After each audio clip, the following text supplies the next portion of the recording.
كذبت قوم لوط المرسلين، لوط کی قوم نے رسولوں کو جھٹلایا۔ تقابل کے لیے ملاحظہ ہو، الاعراف آیات 80 تا 84، ہود 74 تا 83، الحجر 57 تا 77، الانبیاء 71 تا 75، النمل 54 تا 58، العنکبوت 28 اور 35، الصافات 133 تا 138، القمر 33 تا 39۔ إذ قال لهم أخوهم لوط ألا تتقون إني لكم رسول أمين فاتقوا الله وأطيعون۔ یاد کرو جبکہ ان کے بھائی لوط نے ان سے کہا تھا، کیا تم ڈرتے نہیں؟ میں تمہارے لیے ایک امانت دار رسول ہوں، لہذا تم اللہ سے ڈرو اور میری اطاعت کرو۔ وما أسألكم عليه من أجر إن أجري إلا على رب العالمين أتأتون الذكران من العالمين وتذرون ما خلق لكم ربكم من أزواجكم بل أنتم قوم عادون۔ میں اس کام پر تم سے کسی اجر کا طالب نہیں ہوں، میرا اجر تو رب العالمین کے ذمے ہے۔ کیا تم دنیا کی مخلوق میں سے مردوں کے پاس جاتے ہو اور تمہاری بیویوں میں تمہارے رب نے تمہارے لیے جو کچھ پیدا کیا ہے اسے چھوڑ دیتے ہو؟ بلکہ تم لوگ تو حد سے ہی گزر گئے ہو، مردوں کے پاس جاتے ہو۔ اس کے دو مطلب ہو سکتے ہیں، ایک یہ کہ ساری مخلوق میں سے صرف مردوں کو تم نے اس غرض کے لیے چھانٹ لیا ہے کہ ان سے خواہش نفس پوری کرو، حالانکہ دنیا میں بکثرت عورتیں موجود ہیں۔ دوسرا مطلب یہ ہے کہ دنیا بھر میں ایک تم ہی ایسے لوگ ہو جو شہوت رانی کے لیے مردوں کے پاس جاتے ہو، ورنہ انسانوں میں کوئی دوسری قوم ایسی نہیں ہے، بلکہ حیوانات میں سے بھی کوئی جانور یہ کام نہیں کرتا۔ اس دوسرے مفہوم کی صراحت سورہ اعراف اور سورہ عنکبوت میں یوں کی گئی ہے، اتأتون الفاحشۃ ما سبقکم بہا من احد من العالمین، یعنی کیا تم وہ بے حیائی کا کام کرتے ہو جو دنیا کی مخلوق میں سے کسی نے تم سے پہلے نہیں کیا، اسے چھوڑ دیتے ہو۔ اس کے بھی دو مطلب ہو سکتے ہیں، ایک یہ کہ اس خواہش کو پورا کرنے کے لیے جو بیویاں خدا نے پیدا کی تھیں انہیں چھوڑ کر تم غیر فطری ذریعے یعنی مردوں کو اس غرض کے لیے استعمال کرتے ہو۔ دوسرا مطلب یہ بھی ہو سکتا ہے کہ خود ان بیویوں کے اندر خدا نے اس خواہش کی تکمیل کا جو فطری راستہ رکھا تھا اسے چھوڑ کر تم غیر فطری راستہ اختیار کرتے ہو۔ اس دوسرے مطلب میں یہ اشارہ نکلتا ہے کہ وہ ظالم لوگ اپنی عورتوں سے بھی خلاف وضع فطری فعل کا ارتکاب کرتے تھے، بعید نہیں کہ وہ یہ حرکت خاندانی منصوبہ بندی کی خاطر کرتے ہو۔ حد سے ہی گزر گئے ہو، یعنی تمہارا صرف یہی ایک جرم نہیں ہے، تمہاری زندگی کا تو سارا ہنجار ہی حد سے زیادہ بگڑ چکا ہے۔ قرآن مجید میں دوسرے مقامات پر ان کے اس عام بگاڑ کی کیفیت اس طرح بیان کی گئی ہے، اتأتون الفاحشۃ وانتم تبصرون، سورہ نمل آیت 54، یعنی کیا تمہارا یہ حال ہو گیا ہے کہ کھلم کھلا دیکھنے والوں کی نگاہوں کے سامنے فحش کام کرتے ہو۔ مزید ارشاد ہوتا ہے اَإِنَّكُمْ لَتَأْتُونَ الرِّجَالَ وَتَقْطَعُونَ السَّبِيلَ وَتَأْتُونَ فِي نَادِيكُمُ الْمُنْكَرَ، سورہ عنکبوت آیت 29۔ کیا تم ایسے بگڑ گئے ہو کہ مردوں سے مباشرت کرتے ہو، راستوں پر ڈاکے مارتے ہو اور اپنی مجلسوں میں علانیہ برے کام کرتے ہو؟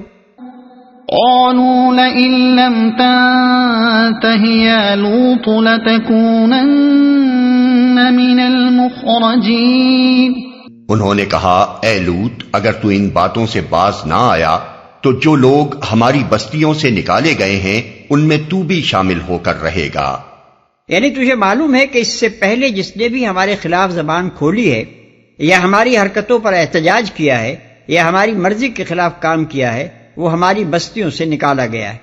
اب اگر تو یہ باتیں کرے گا تو تیرا حشر بھی ایسا ہی ہوگا۔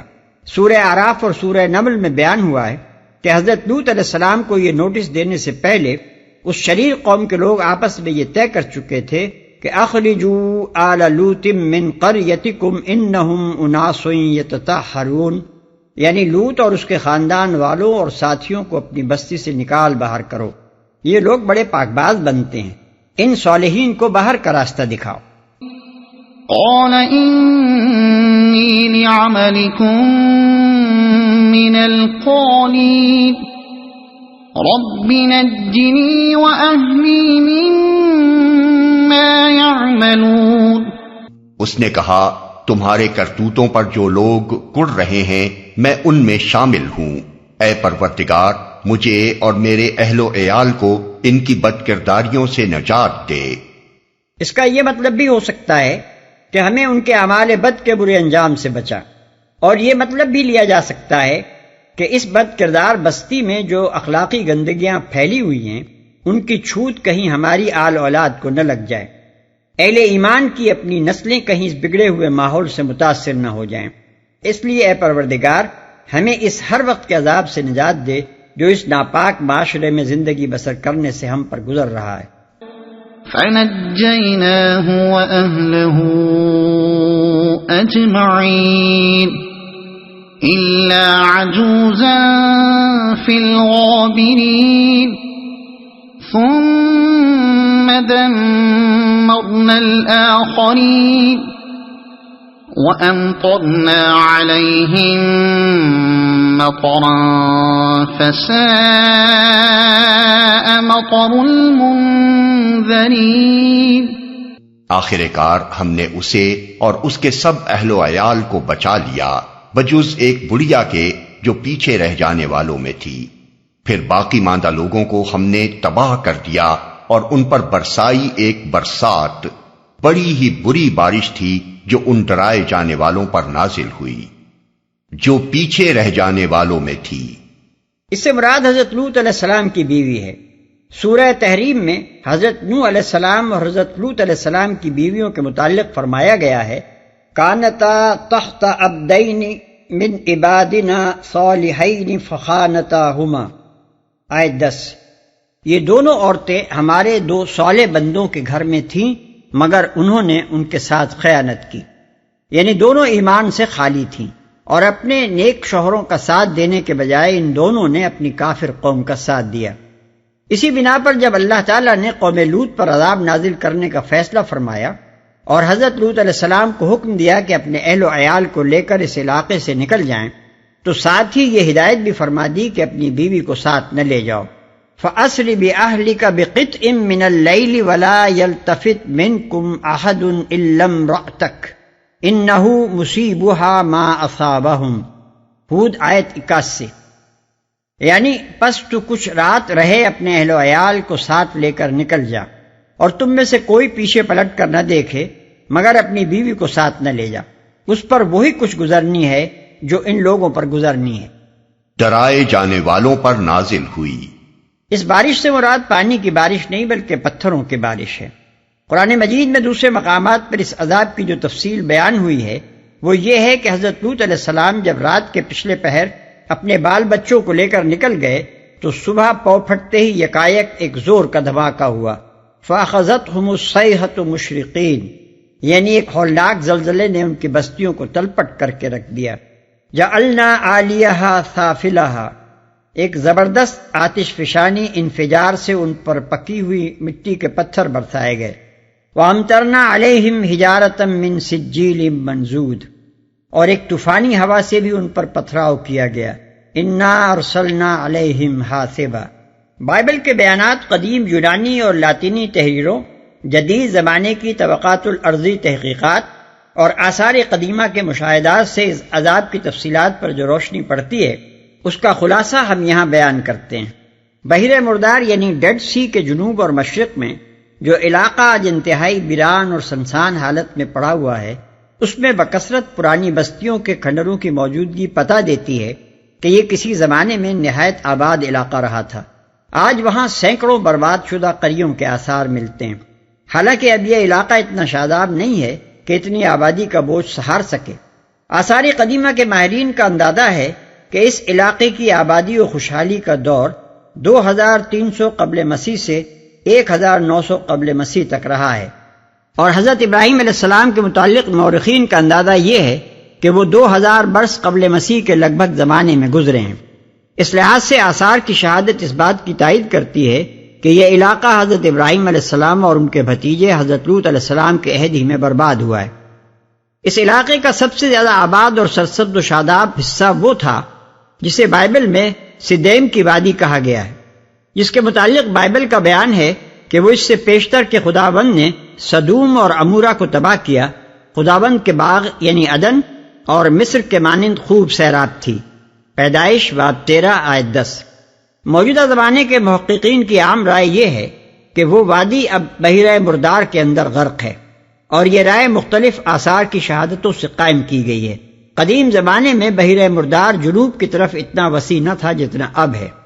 شرق اردن کے موجودہ شہر الکرک کے سامنے مغرب کی جانب اس بحیرے میں جو ایک چھوٹا سا جزیرہ نما اللسان پایا جاتا ہے، قدیم زمانے میں بس یہی پانی کی آخری سرحد تھی۔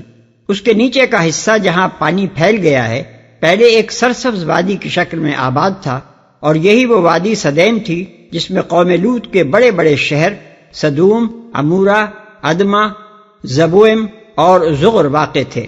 2000 برس قبل مسیح کے لگ بھگ زمانے میں ایک زبردست زلزلے کی وجہ سے یہ وادی پھٹ کر دب گئی اور بحیرہ مردار کا پانی اس کے اوپر چھا گیا۔ آج بھی یہ بحیرے کا سب سے زیادہ اتھلا حصہ ہے، مگر رومی عہد میں یہ اتنا اتھلا تھا کہ لوگ اللسان سے مغربی ساحل تک چل کر پانی میں سے گزر جاتے تھے۔ اس وقت تک جنوبی ساحل کے ساتھ ساتھ پانی میں ڈوبے ہوئے جنگلات صاف نظر آتے ہیں، بلکہ یہ شبہ بھی کیا جاتا ہے کہ پانی میں کچھ عمارات ڈوبی ہوئی ہیں۔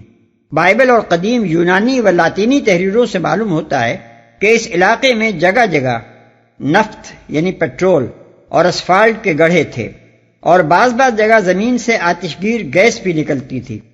اب بھی وہاں زیر زمین پیٹرول اور گیسوں کا پتہ چلتا ہے۔ طبقات الارضی مشاہدات سے اندازہ کیا گیا ہے کہ زلزلے کے شدید جھٹکوں کے ساتھ پیٹرول، گیس اور اسفالٹ زمین سے نکل کر بھڑک اٹھے اور سارا علاقہ بھگ سے اڑ گیا۔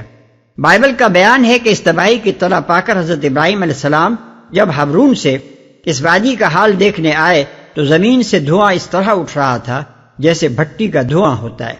پیدائش باب 19 آیت 28۔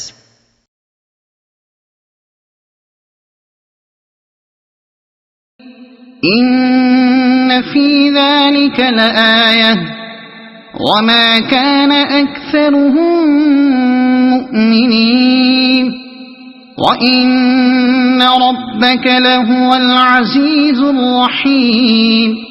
یقیناً اس میں ایک نشانی ہے، مگر ان میں سے اکثر ماننے والے نہیں، اور حقیقت یہ ہے کہ تیرا رب زبردست بھی ہے اور رحیم بھی۔